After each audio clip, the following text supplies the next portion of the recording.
खान साहब से किन अमूर के ऊपर आपकी बात? बहुत सारे अमूर पे बातचीत हुई खान साहब के साथ। अदालत में थे, उधर जेल के अंदर, और सियासी मामला, इसके अलावा मुल्क में जारी ये जो पाकिस्तान तहरीक इंसाफ और पाकिस्तान के अवाम के ख़िलाफ़ जो एक तरफ़ा फ़ैसले हैं, जो गैर कानूनी फ़ैसले हैं, एहतजाज के हवाले से बात हुई। फिर अलकादिर ट्रस्ट एक ऐसा मुकदमा जिसमें खान साहब ने कई लोगों के लिए उनके घर की दहलीज पे यूनिवर्सिटी बना के और फ़ी सबीलिल्लाह ये जो तालीम है अलकादिर यूनिवर्सिटी, इसमें पूरी तालीम फ्री दी जाती है। अब इन पे इल्ज़ाम लगाया है कि 190 मिलियन पाउंड जो पैसे हैं, वो पैसे जो हैं आपने मिस अप्रोप्रिएट किए हैं।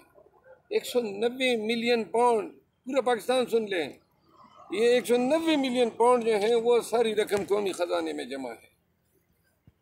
और वो जो ज़मीन है उस पे ये यूनिवर्सिटी बनी हुई है, और वो जो यूनिवर्सिटी है वो न खान साहब की मलकियत है और न बुश बीबी की मलकियत है। कोई लेना देना नहीं, सिर्फ इतना सा रिश्ता है खान साहब का जितना उनका Shaukat Khanum memorial cancer hospital Lahore के साथ है, जो कराची के कैंसर अस्पताल के साथ हैं, और जो पेशावर के कैंसर अस्पताल के साथ है। या फिर जितना रिश्ता खान साहब का मियाँवाली में बनी गई नमल यूनिवर्सिटी के साथ है, तो लिहाजा बिला किसी जर्म के, यानी कि एक यूनिवर्सिटी, पैसे भी सरकार के पास है, ज़मीन पे ट्रस्ट की यूनिवर्सिटी बनी है, खान साहब और बेगम साहबा जो है वो अंदर है।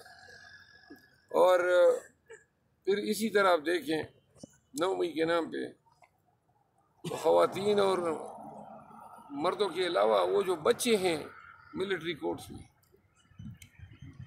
जिनकी तालीम का ज़िया हो रहा है, और वो इस उम्मीद पे बैठे हैं कि कोई दिन आएगा और उनका केस लगेगा। यानी गुज़िश्ता 4 माह में या 3.5 माह में ये केस क्यों नहीं लग सका? वो दिन रात इसी उम्मीद पे गुजार रहे हैं कि वो केस लगेगा और फिर उनकी तकदीर का फैसला होगा। मरवत साहब बताइए, साइफर केस के हवाले से खान साहब से क्या बात हुई, जो साइफर केस चल रहा है? साइफर के हवाले से बस आगाह किया कि यहाँ पे जो हैं अब फाइनल स्टेजेस पे हैं।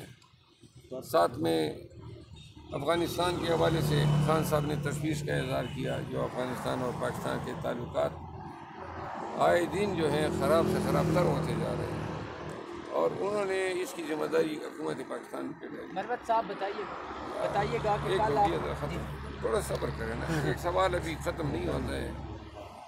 वो उन्होंने कहा जी कि अगर हुकूमत गोश्त के नाखून ले, रमज़ान का महीना है, उन्होंने कहा कि जो स्कीम रिहेबिलिटेशन का उसके दौर में शुरू हुआ था, खान साहब ने कहा अगर वो मंतकी अंजाम तक पहुंच जाता तो मुल्क में न बदनामी होती, और उन्होंने इसको नाअहली करार देते हुए कहा कि 2 साल से ये इनकी नाअहली है कि ये अभी तक मंतकी अंजाम तक नहीं पहुंच रहे हैं।